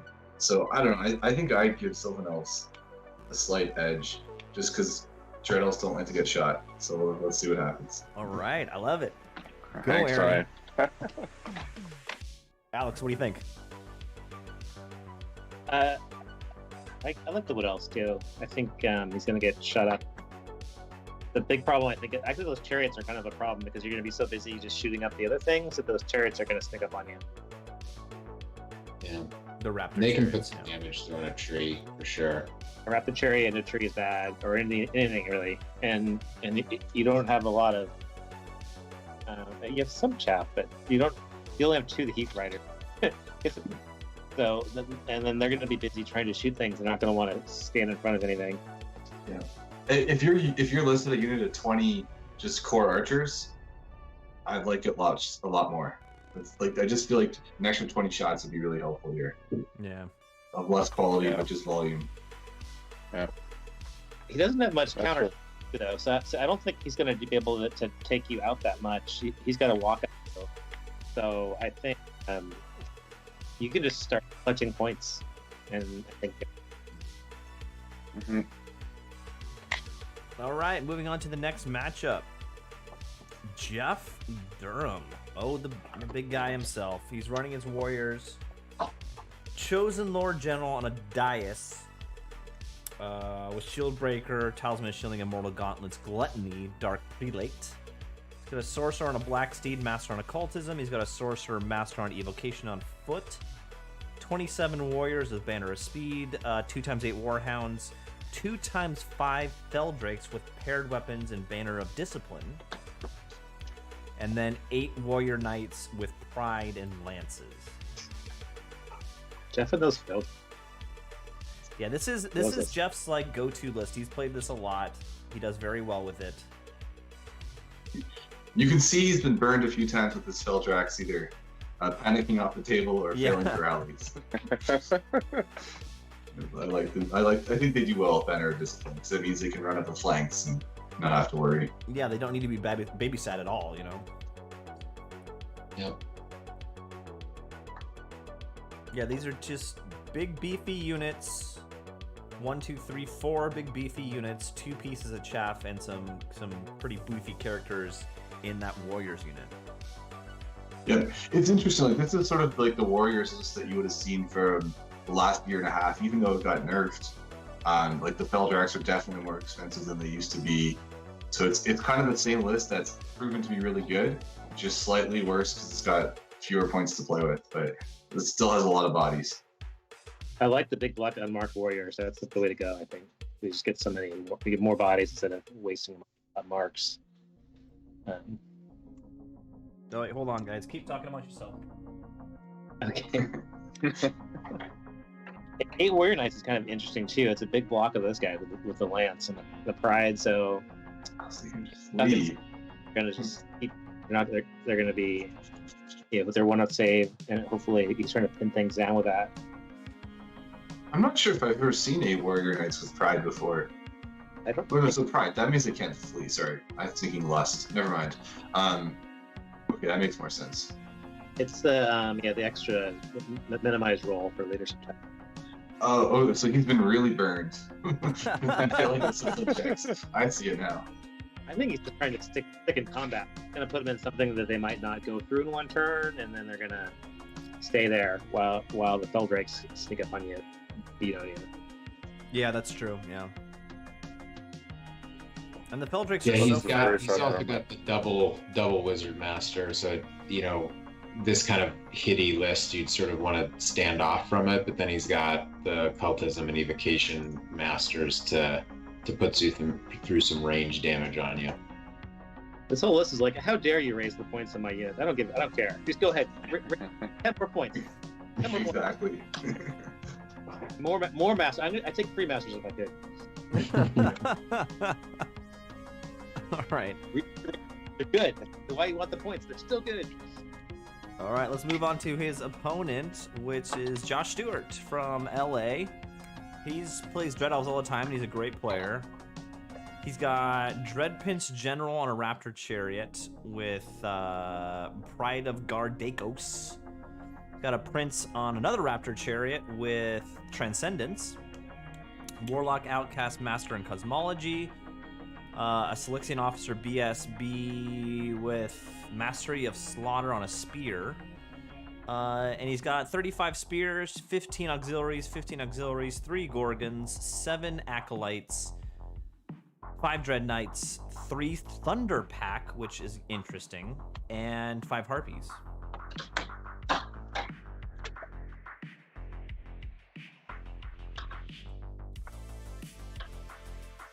I mean, this is just a well-rounded list. Punch in the face list. Yeah. These are serious guys. Those 2 Dread Princes on Raptor Chariots with great combat weapons. That's pretty scary. Yeah, I haven't seen a lot of those since the new book came out. Like, that's used to be something you take in the old book. It's interesting. They look pretty good too. I'm kind of curious why you don't see them very often. The Prince Cowboys on horses have been going up in points, and the chariots have been going down, so they've kind of converged. There you go. Now it's more resilient, more hitty, right? Yeah. So you trade a bit of speed for resilience and impact hits. Yeah, makes a lot of sense. And then that big spear brick that is deceptively killy. Like, it's I've seen like those 34 spears like murder a scourge before or things like that. Just that +1 to wound can spike pretty hard sometimes, and Oh man, when you You're have hitting on that many twos. attacks, when you have that many attacks and you're wounding on 5+s, like you can go through almost anything, you know. Hitting on twos. Yeah. Yeah, potentially. I like the list. I think this will be an interesting matchup. I think that the characters are interesting because Jeff's got the shield breaker guy with the immortal gauntlet, so he can be flaming. So that Chaos Lord goes through either of the Dread Princes, right? Yeah. Which is an important part of this matchup. But that Gardekos guy is 5 attacks divine. So he can do some damage to the Chosen Lord before he strikes, maybe, if he charges. I don't know. That's an interesting part of this matchup that I need to look at everything, the stats and everything. But yeah. Yeah, I think this is going to be KG. Both these guys are really good players. I think the slight edge for me is with Jeff. He has the speed over Josh.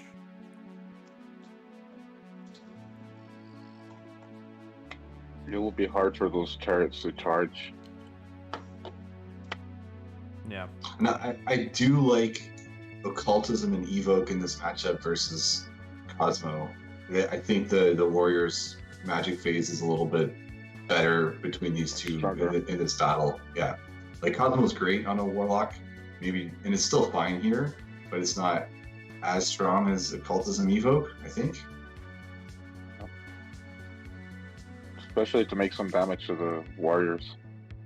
With 20 of what he has. I mean, he's also got the Warlocks with the champion, so he'll have some combat buffs presumably from there. But yeah, but no range damage. Yeah, the snipes are interesting. I mean, he's got MR2 on things, but taking out the Warlock, taking out the Dustport guy or the BSB with either Touch of the Reaper or Mark for Doom is very viable, right? That's scary for sure for the Dread Elf list. All right, what's the final verdict? What's the final verdict?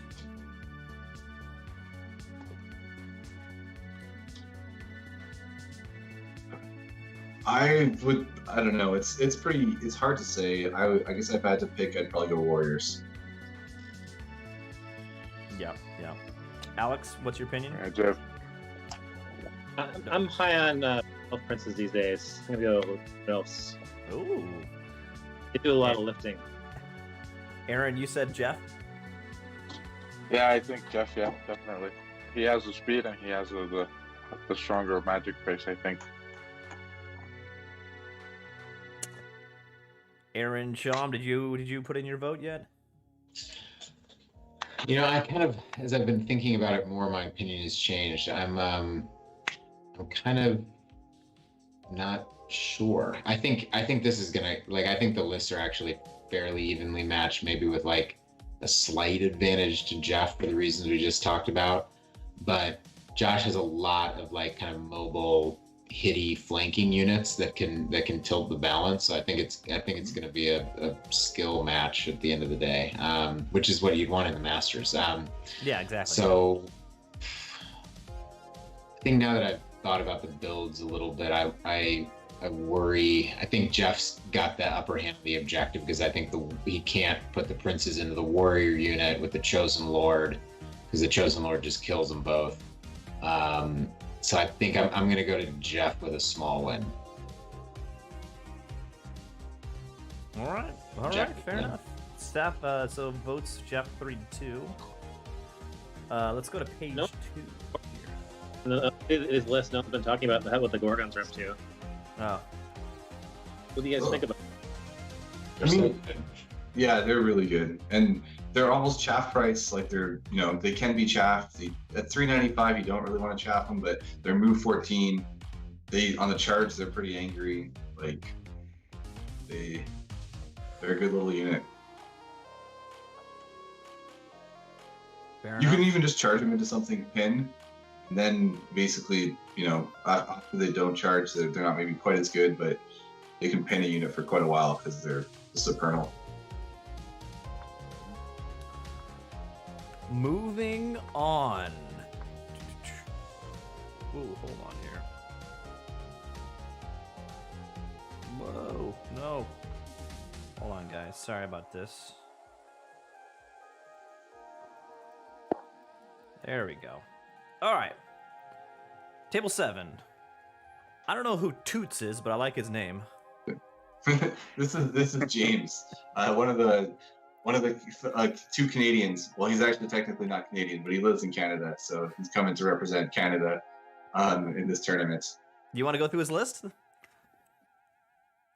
Sure, we can do that. I mean, so there's a theme in this list, and it's shoots. So I don't know if you can take more shots than Dread Elf list, but he's definitely got them all. So he's got an Outcast and a Manticore on Evoke, so he's going to be sniping, range damage. Destiny's Call, Hero's Heart, so he can fight a little bit, but not a ton. Then he's got a Dread Prince on a horse, Dust Fours, Transcendence, Obsidian Throne Ring, and another Dread Prince on a horse, Death Cheater, Great Weapon, Blessed Inscription, and Obsidian Rock. So like 3 cowboys, one of them is a wizard, and then two units of 24 auxiliaries, small unit of spears, a unit of 10 warlocks with a champion. So that's a huge warlock unit. Yeah. Altar with Effigy of Dread, 2 chariots, and then more shooting, 3 repeater batteries. So just a lot of shots. Evoke. It's an interesting list. I don't know if I've seen Dread Elf list take that many shots before, but Yeah, it's that's a lot. Wow. Those auxiliary units don't even shoot that poorly, fight that poorly, because they'll still have +1 to wound. They have a rending banner, so like it doesn't score super well, but there's not a ton of fighting staying power. But man, if you can get to those guys full strength, good luck. I mean, you'll be fine, but it's hard to imagine that's going to happen. What is the Ring of the Obsidian Throne? Something that's like reduces somebody's offensive defensive skill? Am I still remembering that right? Or did they change? That item's changed a few times. I haven't seen that in a list in a year. So I guess I'm rusty on that one. Oh, okay. So I'm just looking at it right now. Bearer gains Will of Ascendant, which is what the Obsidian Guard has. So, friendly units within 6. Oh, that's nice. Yeah, Okay. must reroll. They did change it. Okay. And he doesn't have a BSB, does he? So that's how he's getting away with not having a BSB. Oh yeah. Oh yeah. That's actually a nice little combo. That's risky. Yeah. But that one helps for sure. Yeah, so I mean that's a good point. That's one way this could all go south, is failing some key panic rolls, because those cowboys probably don't want to be super central. So a lot of those auxiliary units are going to be on discipline 8. So things could easily, you get a fear causing unit in them. Things could go south if pretty quick with some failed leadership checks if he's unlucky. No, I just like the shooty army with the evocation master setup I think is really strong, because he's doing the double snipe, and then on top of that he can do Whispers of the Veil 1 unit and then focus fire everything onto that -1 toughness unit. That's a lot to handle, and that's 3 spells you need to stop every turn. Yeah. And the warlock's also on a mana core, so it's going to be mobile. So it's going to be pretty darn hard to dodge those snipes. Yeah. I like it. I like this list a lot. Unfortunately, we don't have an opponent chosen for him yet. He will be playing the number 2 person from the Desperado tournament. Hopefully somebody's good at who's tanking shots. Otherwise it could be trouble. But based on our opinion, either rats or KOE. KOE. Yep. Yeah, true. I think rats don't do so well there. They don't like that much shooting. Sure don't. Yeah, true. All right, fair enough. But we'll go to the next matchup, which is, oh, look who it is. Ryan, go take me through this beautiful list of yours. Well, we'll see if it's beautiful by the end of the day on Sunday, but sure. So it's sort of a meta Demon Legions build. It's probably not something too unique. So it's got a Scourge Courtesan combo. So maybe the main variation is probably last year you would have seen this being a Master Courtesan, but since that's so expensive, it's 2 Adepts. Because somehow you're going double Adept on Scourge Courtesan is way cheaper than just Master. Yeah. So Scourge with all the standard upgrades, hard target, parry, armor save. Courtesan's kind of the same. We'll have hard target, armor save, and then res 6. Big block of Myrmidons with lightning reflexes. 2 kind of small units of Succubi. The standard Threshing Engine Chariot with Divining Snout. Even though it's more expensive, it's still really good. Yeah. Eidolons to add a little bit of range damage. Ideally deal some chaff. Also another channel in there. Double Blazing Glory, and then the standard Sirens as chaff. I think that's a good list. It's just a list that, yeah, it pushes pretty. It can, if it wants to, push pretty darn hard, pretty fast. Has really long charge ranges, and kind of the idea is that it wants to charge right away and start fighting. Why the div on the Courtesan instead of Witchcraft? It's a good question. I think I was running a div master a lot from the Courtesan. I liked it partly because you could get the attribute from div, and it helps for passing march checks. It helps if you get into combats where you might lose, and then when you're minimized discipline, you don't have to pop if you get slightly unlucky. And then having the option to have the magic missile, but also scrying. You can do the bubble scrying and help deal with shooting. Yeah. So it's not quite as anti-shooting as Witchcraft, but it has some tools as well. Can you remind me what the spells on the Eidolons are? Yeah, so they could have the Hereditary, Hand of Heaven, the lower div snipe the d6 wounds, auto wounds, and I don't even know what their other spell is because I never really take it. I think Eidolons are kind of a new thing in Demons because people wouldn't take them that much before. You can Hasten the Hour from Evoke. Oh, okay, so it's pretty much just blasty. Yeah, all blasty, like they're all missiles. I think this year, after the new point changes, you'll see a lot more Eidolons because Masters are so expensive, it gives you 2 more spells, and then their shooting's, I don't know, nothing to write home about, but it's, it helps a little bit because demons are traditionally not really good at dealing with chaff, so it gives you 1 tool to help a little bit. Yeah.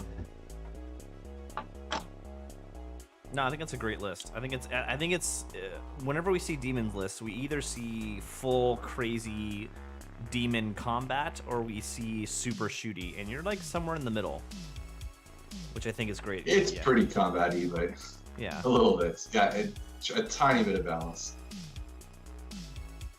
I like it. I mean, I think scoring, the just 3 is a little tough. Like things like spoils and breakthrough and stuff are gonna be a little bit king, maybe a little bit challenging. But I mean, you've got 2 super hitty greater demons and 2 blazing glories. I mean, it's gonna be on you fast. Yeah. The scoring will just follow behind the big guys. Hopefully they'll get half the destruction in front of them to pick up the objective without having to fight. Yeah. Isn't that how demons fight? They all just cower behind the greater demons, and then. I was writing a list recently with no greater demons. That's awesome. I think it's doable. Like some of the double or triple harbinger lists are kind of interesting right now. If I had more time to practice with them, I think I'd be really tempted. Yeah. So are you hoping to run into warriors with this list? Into warriors? It depends exactly on the warrior list. I think it can be pretty good against warriors. It can be pretty good against KOE. just because there's a lot of AP everywhere. It depends on the. I guess it depends on the warrior list. I like my odds against some of the warrior lists in this tournament, maybe not all of them. There's no warriors coming out of Desperado, so where's there? Cary's out of Desperado, so you could hit that dragon. Speaking of which, you are playing the rank 1 Desperado finisher. So according to our guesses, you're playing Vermin Swarm or Vermin KOE. Swarm. I hope it's not Vermin Swarm because I'm not sure how well I can deal with the Vermin Swarm list here. Yeah. Yeah. I mean, I can dance around the Vermin Swarm pretty effectively, but it's hard for demons to get through all those bodies, which is that's true. partly why I was joking earlier. I almost wish I took my Vermin Swarm to this tournament. And I also don't think you love the KOE, right? Because aren't both of his lords divine? Am I remembering correctly? At least one of them was. One of them was because he was sainted, yeah. So that guy is divine and does multi-wound 2 against your whole army. That model is going to give you some trouble, I think, in the KOE. The rest of it, maybe not as much, but that one model is going to be tough. Tim's in the chat. He's got his. Oh, yeah. Tim says both are, yeah. Oh right, Paladin. Yeah. That's tough. All right, Ryan, I'm voting for you. Whoever it is, you'll win. I love the no matchup vote. You win, Ryan. And Ryan is rounding out our list review. Table 9 is the rank 4 and 5 from Desperado. So that's about it. I hope those guys play each other in round 3 of Desperado 10-10, so they finish 4th and 5th, then have to play each other the next morning. Jeez. That would be funny. That would be really, really funny. What if it's the 2 guys from New York that played game 1? Even better. That sucks. They will never. Did you randomize it? That's how it worked? Yeah, it's totally random for this. Totally random. Yeah. Auto in this.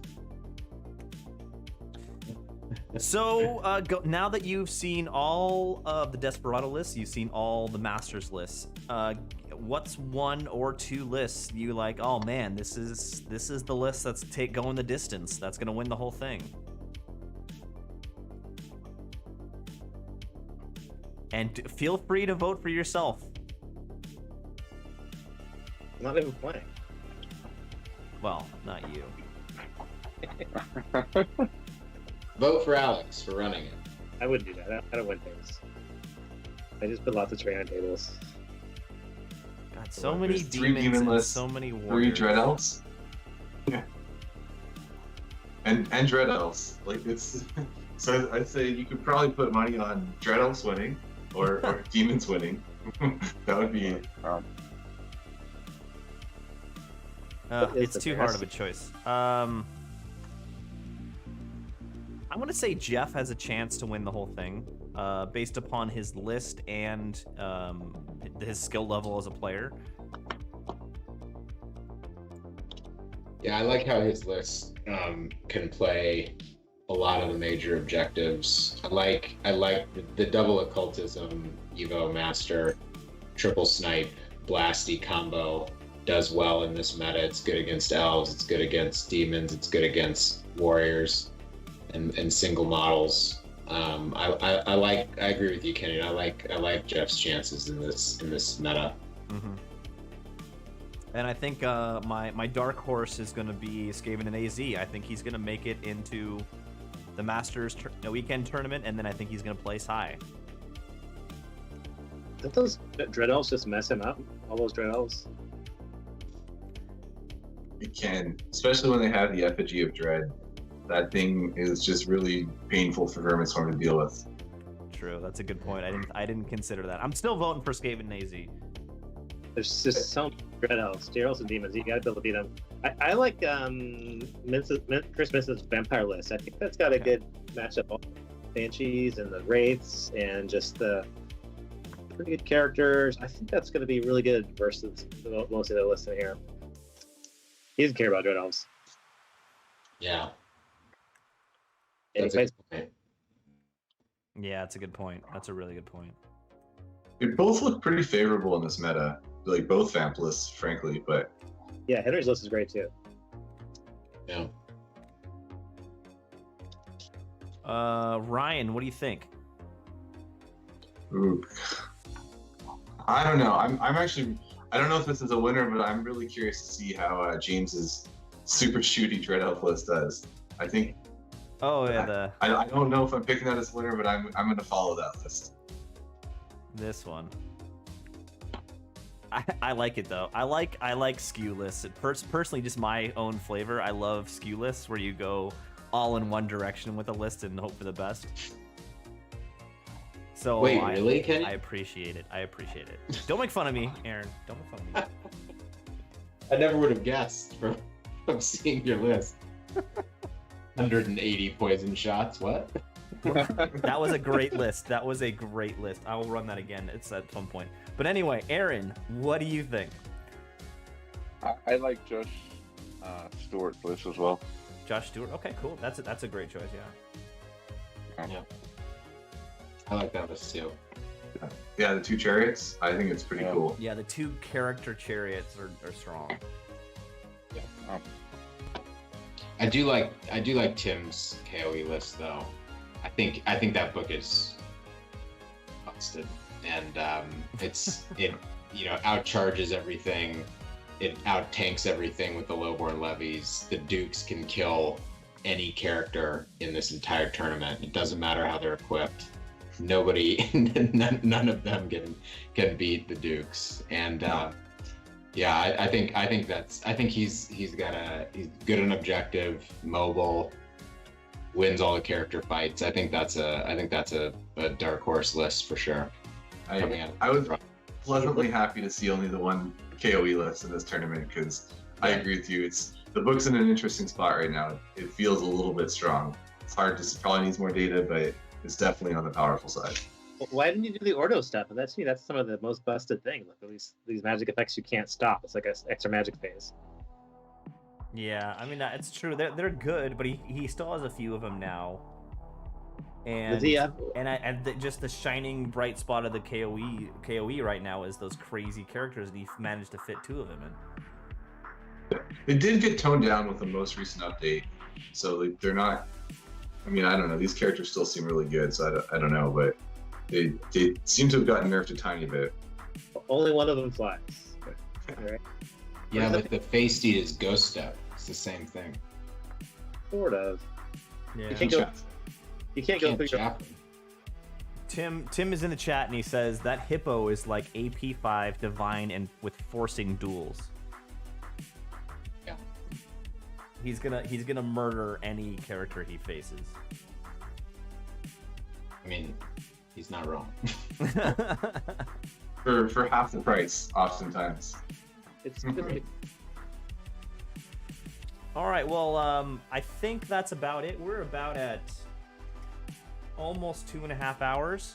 I think that's a good time to cut off a list review video. Anyone still watching, please check out Skaven and AZ's list video, which will happen sometime very shortly.